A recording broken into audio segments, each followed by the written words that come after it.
Jenna xenna nirbħu din il-partita! 13 il-medalja tad-deb, 24 medalja tal-fidda u 19 il-medalja tal-bronz.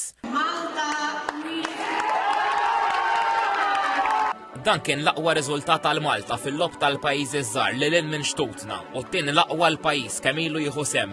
Is-Sibt filgħaxija ntemmet l-20 edizzjoni tal-lob tal-pajjiżi żgħar f'Andorra. Il-kontinġent Malti beda ġej lura Malta tnejn filgħodu. Ma' TVM News id-direttur tal-isport Charlene Attard qalet li r-riżultati li kisbu l-108 atleti Maltin f'Andorra jawguraw tajjeb għall-lob li jmiss. Għall-ewwel darba f'dan il-lob, kull federazzjoni li kienet parti mill-kontinġent Malti ħadet tal-anqas medalja waħda. Malta kaxkret 56 medalja.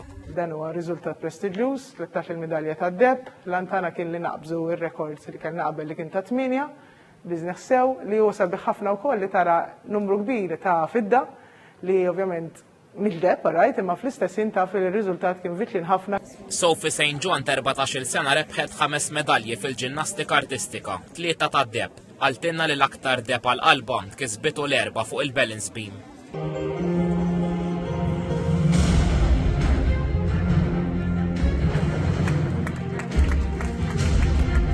Ħassejt nikburija għax konna konti li naħdem għalih da suċċess u ħossni onorata u kolli għamil tal-pajizi.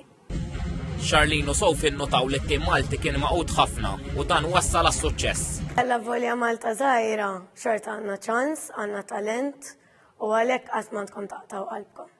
L-impenn li jmiss għal-Kumitat Olimpiku Malti u fl-20 ta' Lulju għal-European Youth Summer Olympic Festival fi Skopje l-Maċedonja ta' fuq. Charlene Attard żvelat ukoll il-Kumitat Olimpiku Malti diġà beda jħabbrek ukoll għall-lob tal-pajjiżi żgħar li jmiss li sa jsiru sentejn oħra f'Monaco.